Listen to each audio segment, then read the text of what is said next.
เอ้ยเอ้ยอ่าพวกมึงเลิกเขามึงเอาเลือดอะไรไปเผาเดี๋ยวกูก็เผาจนเผาเลิกเขามึงมีอะไรจะเล่ามึงมีอะไรจะเล่าเงียบเพื่อนมึงไม่เว้นจะไปแยกกันเพื่อนมึงก็ไม่เว้นที่มึงไปแต่งกันและเพื่อนมึงก็ไม่เว้นที่มึงทำกันและเพื่อนมึงก็คงไม่เว้น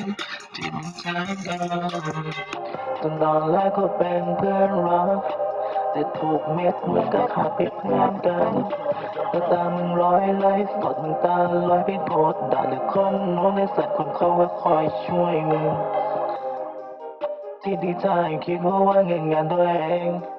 ที่มึงไทยรถก็ว่ามึงรถตัวเอง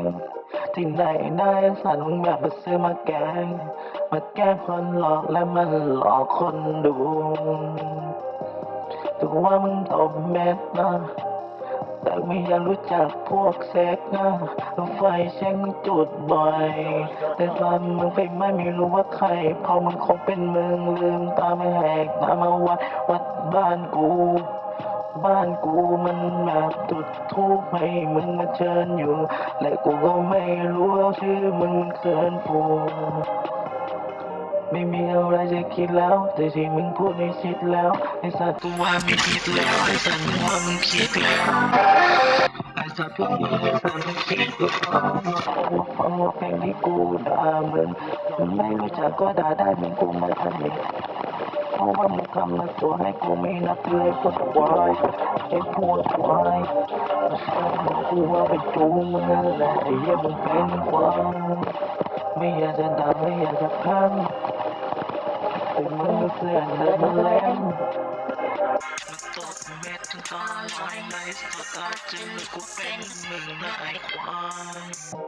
เป็นห่วงไอ้สัตว์ไม่ได้เป็นมึงพวกมึงอย่าอึ้งเลยไอ้สัตว์พวกแม่งกระเด็นนะตกเม็ดเลยไอ้สัตว์มึงมีแต่คนรวยมึงแค่อวดไปวันในสอนบอกว่าแม่ยังน้องขอโทษมันแม่ยังนี้แต่ทำในแบบมึงแต่มึงขอโทษเปล่า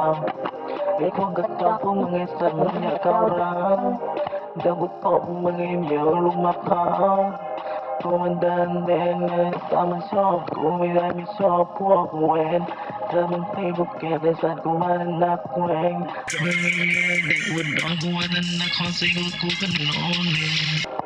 ไม่อยากจะด่าพวกมึงไอ้เป็ดบอย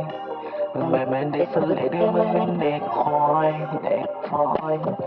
มึงมีเด็กฟอยเด็กคอยถ้ามันมาแล้วคอยรู้ว่าคุณโดนไม่ต้องมาพูดอะไรกูไม่ตื่นเต้นปืนพี่น้องกูไม่งั้นลูกจริงไม่ใช่เด็กเล่นมาโชว์วันมีลูกจริงโชว์ในปืนในแบบกระเทตำรวจมาจับไม่จับพวกมึงไอ้สันจระเข้ไอ้พวกแย่ไอ้พวกตอนแรกมึงไม่ของจริงหรอกไอ้มึงหลบมีอยู่ในแหงมึงเลิกเขามึงเอาเลือดอะไรไปเผาเดี๋ยวกูก็เผาจนเผาเลิกเขามึงมีอะไรจะเล่ามึงมีอะไรจะเล่าเงียบเพื่อนมึงไม่เว้นจะไปแยกกันเพื่อนมึงก็ไม่เว้นที่มึงไปแต่งกันและเพื่อนมึงก็ไม่เว้นที่มึงทำกันและเพื่อนมึงก็คงไม่เว้นที่มึงทำกันตอนแรกก็เป็นเพื่อนรักแต่ถูกเม็ดมึงก็ขาดไปเพื่อนกันแต่ตามึงร้อยไล่สดมึงตาลอยไปโพดด่าหรือคนโน้นในสัตว์คนเขาว่าคอยช่วยมึงที่ดีใจคิดว่าเงินงานตัวเองที่มึงไทยรถก็ว่ามึงรถตัวเองที่ไหนได้สัตว์มึงแบบมาซื้อมาแกงมาแก้คนหลอกและมันหลอกคนดูถือว่ามึงตบเม็ดนะแต่ไม่อยากรู้จักพวกเซ็กนะไฟแช่งจุดบ่อย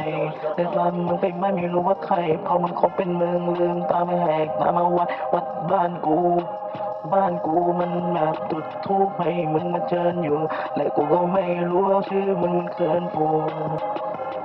ไม่มีอะไรจะคิดแล้วแต่ที่มึงพูดในชิดแล้วไอ้สัตว์กูว่าไม่คิดแล้วไอ้สัตว์มึงว่ามึงคิดแล้ว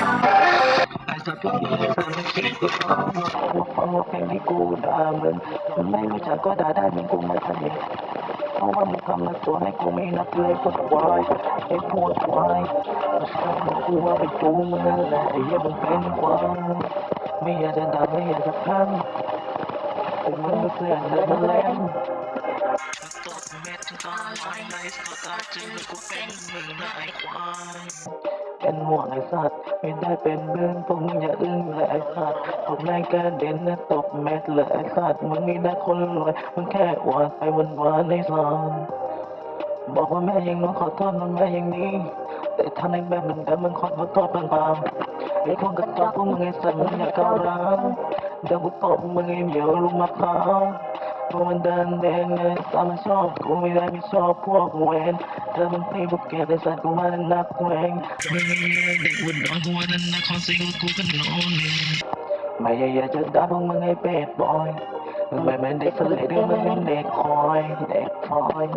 มึงเป็นเด็กคอยเด็กคอยถ้ามันมาแล้วคอยรู้ว่าคุณโดนไม่ต้องมาพูดอะไรกูกลัวไม่ตึงเธอปืนที่น้องกูไม่งั้นรู้จริงไม่ใช่เด็กเล่นมาโชว์วันมีลูกจริงโชว์ในปืนนะแบบประเทศตำรวจมาจับไม่จับพวกมึงไอ้สันจระเข้ไอ้พวกแย่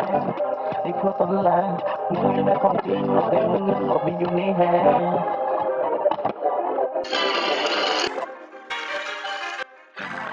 แต่มึงมาฟังเพลงกูแล้วมึงก็รู้กับใคร